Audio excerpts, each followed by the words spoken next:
Now let us talk to Helen Dale, writer, lawyer, political commentator, thinker, raconteur. I can think of many other words to describe it, but I don't want to use up any more time. Helen, a very good morning to you.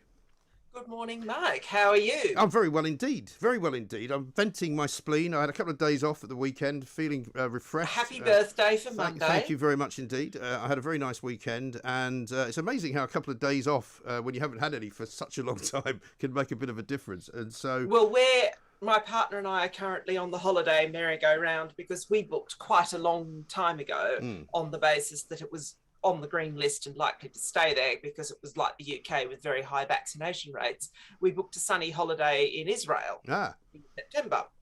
And so you were looking, there was the potential, and still is the potential, that you'll get me from an exotic locale somewhere for one of my spots, and maybe two. But the thing is, we now have to see whether we can have our holiday, because there are just so many rules and it's completely mad. And my partner is currently sitting downstairs getting brain fade going through them all because we have to pay attention to two countries. Yes. Well, it is incredibly complicated. I mean, as I say, I've got a friend who's trying to get to Croatia. It now turns out that the lateral flow test that you're supposed to take, or the antigen test that you're supposed to take within 48 hours of travel, is within 48 hours of arrival rather than 48 hours of departure. So, of course, if the flight gets delayed, suddenly you're starting to get into a bad place. And similarly, only certain tests are applicable. Only certain tests can be taken which are going to be good enough for you to get into the country. And then there's the shambles of what happens when you come back. I mean, it's just crazy. It's just incredibly difficult to plan. And we thought September would be far enough in the future on another green list country with high vaccination rates. And they've got the same thing of lots of cases and very few deaths, as you would expect in a highly vaccinated country. But you've still got all these zero COVID idiots and people running around going, oh, but look at all these COVID cases. And I and my partner and I are just sitting there going, they're getting a sniffle. Exactly. Seriously. Right. Well, hopefully you'll get a bit of sun. I mean, it would be nice, but I'm certainly not going to even attempt it for at least until the half term of October, I think, and then I might try and go somewhere. Right. We'll see. What we don't know is whether it's ever going to change, and that is the problem, isn't it? Well, yes, it's just completely mad, and this situation that's emerged in Australia, where the Australian government is actually barring people who are ordinarily resident overseas. So people like me, basically, I'm ordinarily resident in the United Kingdom. If I go, there has been an arrangement where I could go back to Australia and then leave again, as long as I went through the quarantine processes and so on and so forth and didn't have COVID and that kind of thing. So that has been permitted to quite a lot of people. And the rationale for it was that 49% of the Australian population is either born overseas or their parents were born overseas. And I fall into that category. Yeah, I mean, people have this idea of Australia being very conservative and very sort of hostile to immigration. And they don't actually know that because of the democratic legitimacy of immigration in Australia, they've actually got the most ethnically diverse population in the world. Right. However, what has happened now with this new rule change, and it's just come in, is that the loophole, effectively, that I fell into no longer exists. And a few people, including lawyer friends of mine I respect, think that this time, finally, the Australian government has overstepped the mark. Yes. And what they've done is unconstitutional. Basically, like the United States, Australia has a foundational written constitution. Constitution of Australia enacted in 1901 as an act of the Victorian, not in Australia, but the Victorian Parliament here during when she was Queen in the United Kingdom. And does it guarantee certain rights to be self-evident? Well, no, it doesn't work the way the American one does. It's a constitution that sets up a Westminster system, a federal Westminster system.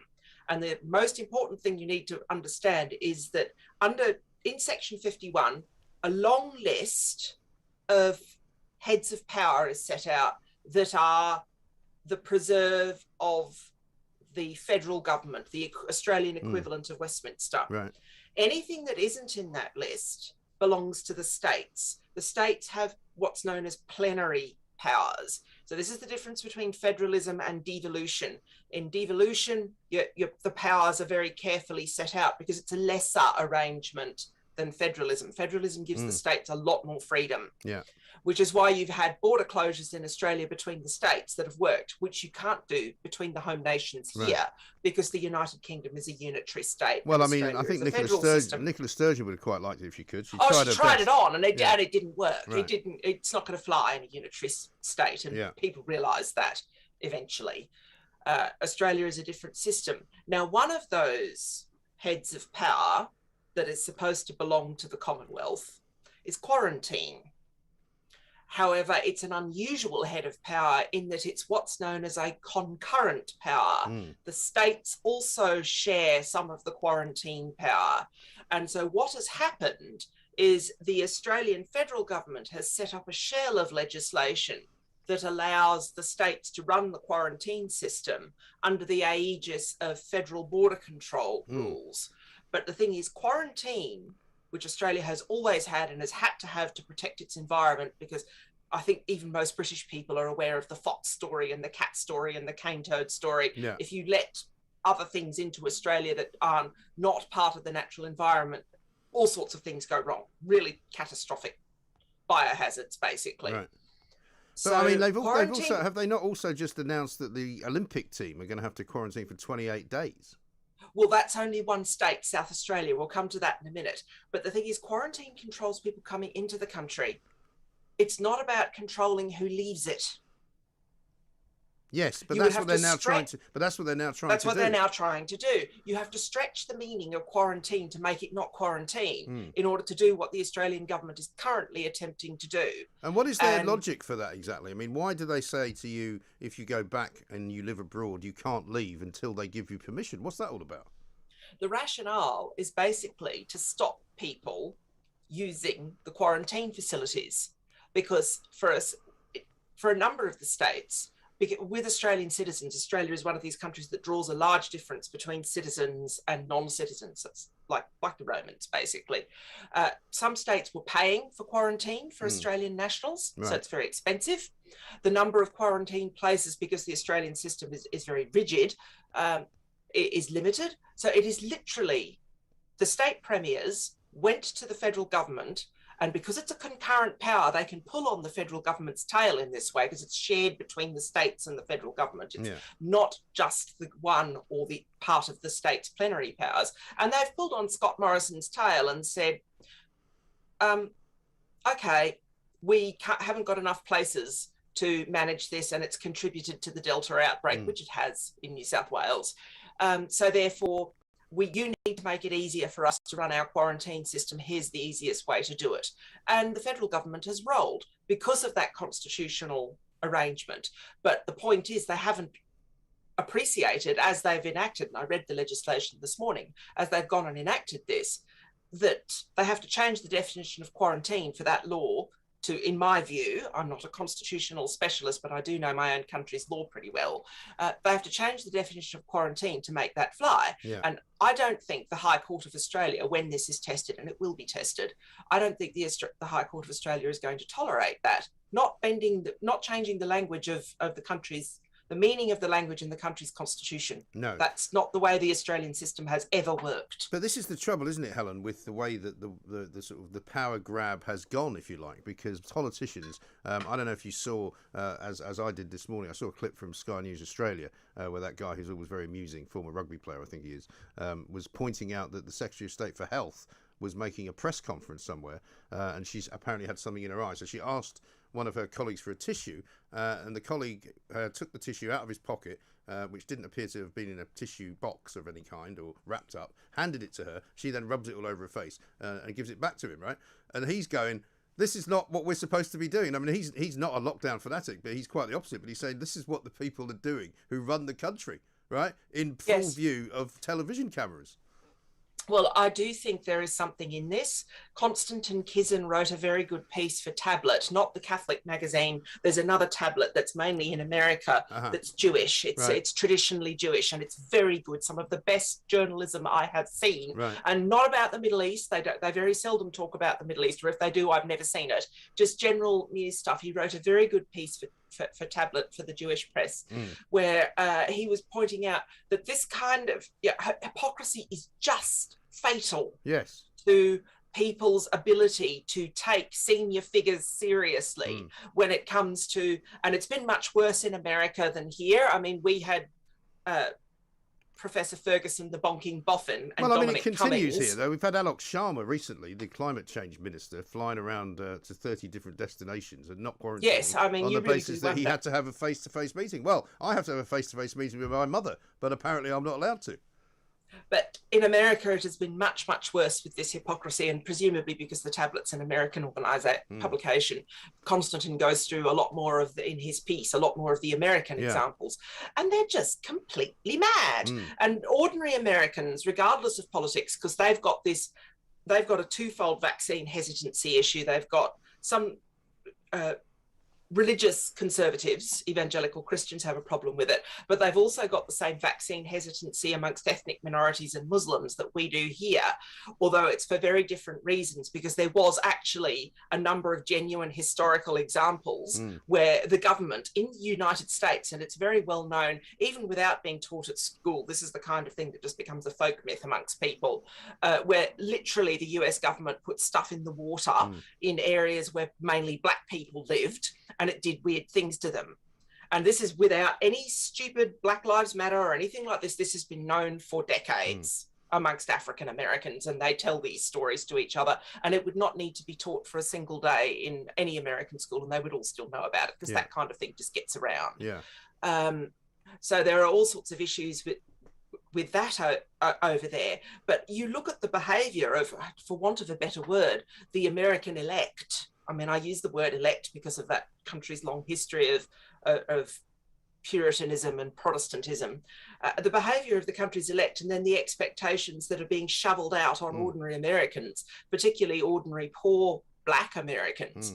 No wonder they're just going, you can stick this up your jumper. Well, I mean, exactly. it's ridiculous. But that's the point, and that's why I'm quite surprised that in this country there are more people than I would have thought possible who seem willing to put up with it. But we'll come back to that, because we want to come back to freedom of speech in a moment as well. Helen, stay with us. We're talking to Helen Dale, a writer, lawyer, political commentator. We want to talk about why freedom of speech matters, not just to people who aren't frightened of being cancelled, but that it should matter, basically, to everyone. This is Talk Radio. Online, on DAB, and on the Talk Radio app. Talk Radio.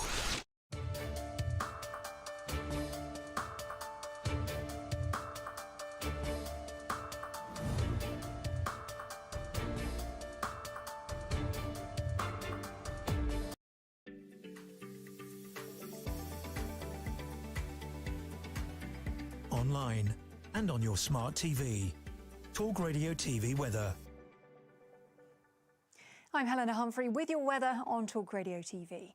This morning there's early drizzle for parts of England, but that will fade with the east and southeast seeing the warmest and sunniest conditions. The northwest will see increasing heavy blustery showers and strengthening winds. Now looking across the UK, cooler temperatures to start the day, particularly in the north, with most temperatures in the low teens. It'll be a few degrees warmer in the south. By this afternoon, temperatures will rise, reaching 23 degrees in London, but many places will still see some cloud cover.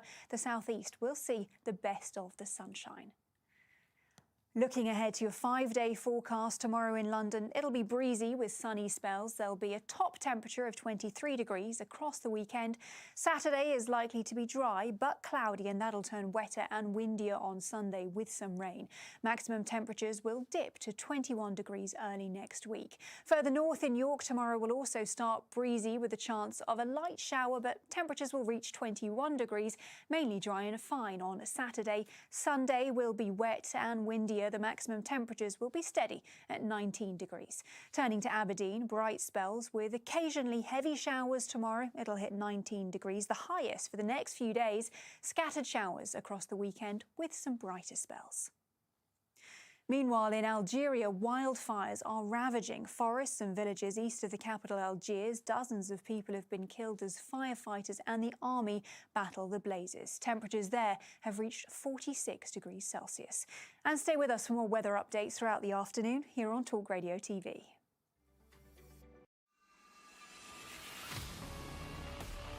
Offence archaeology on Twitter. Quite terrifying. Have a day off. Use some common sense. People can say whatever they want.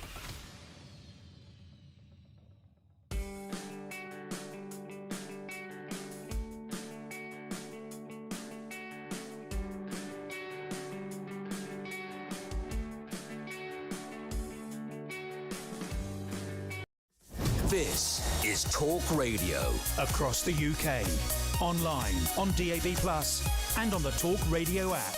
The Independent Republic of Mike Gray on Talk Radio.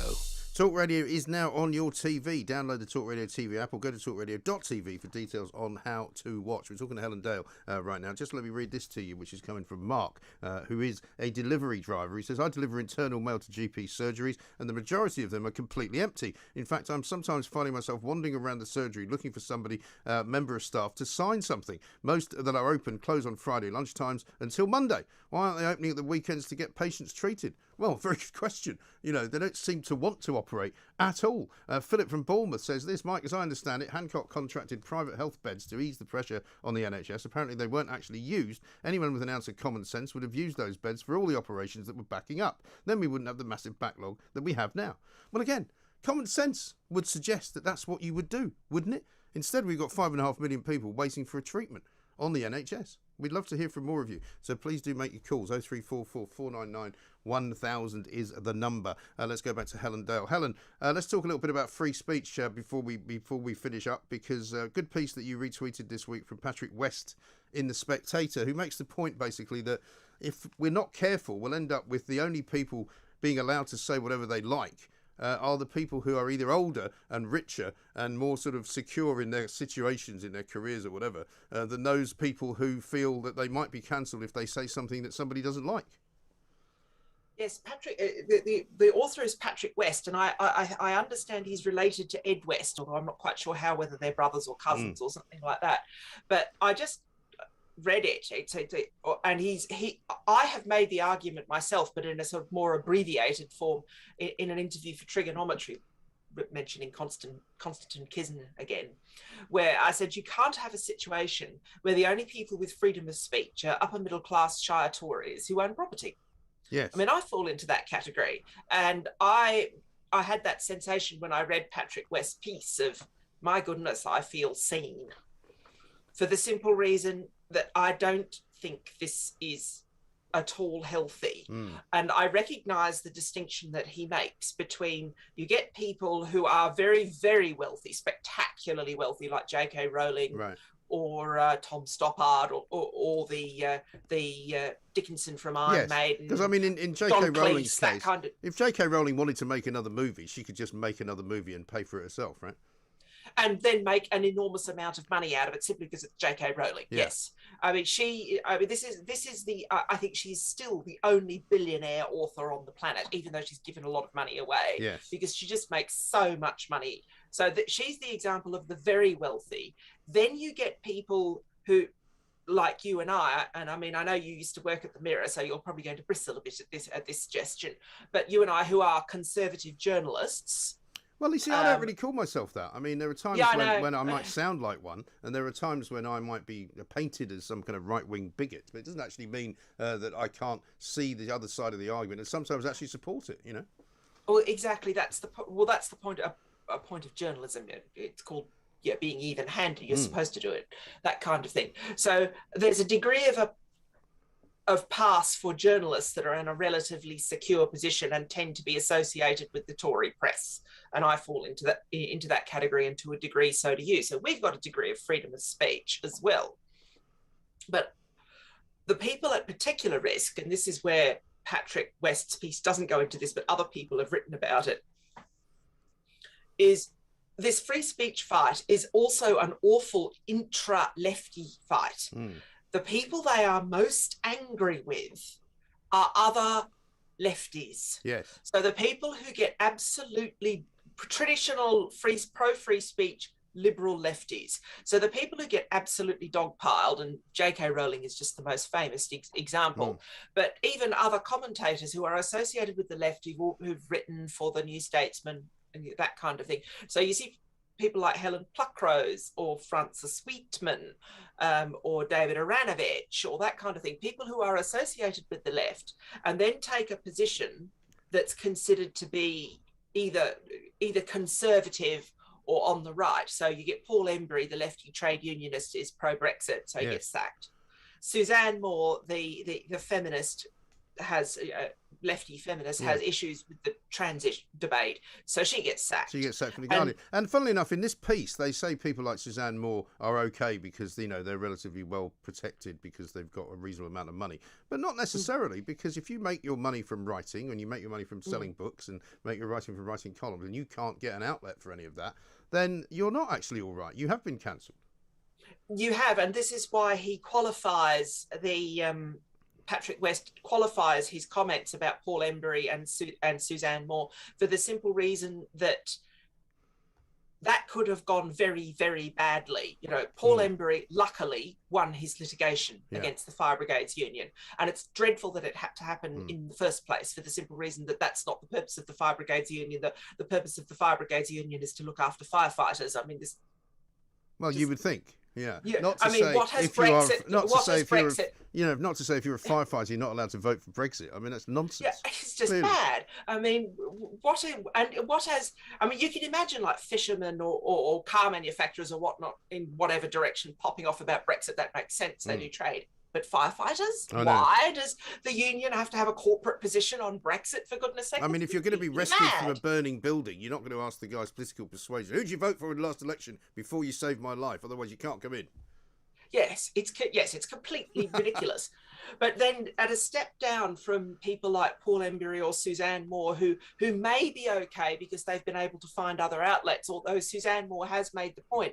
She said, when I went off and started writing for the Conservative press because of a particular issue she's written for the Daily Mail and Spectator and that kind of thing, she said it was as though I had ceased to exist because all the people she socialised with only ever read her when she was in The Guardian. That's right. Yeah. So that was an example of what I wrote about in The Spectator. And when I first came on the Independent Republic, and you found an article of mine in The Spectator that you liked that talked about the silo effect, which is where you just get people corralled in certain positions and they just never talk to each other, which is what leads to the dreadful polarization we've seen particularly in America. So now you've got this awful, awful issue where the people that are really hated, and there's this enormous and purposeful campaign to shut them up, is pro-free speech liberal leftists.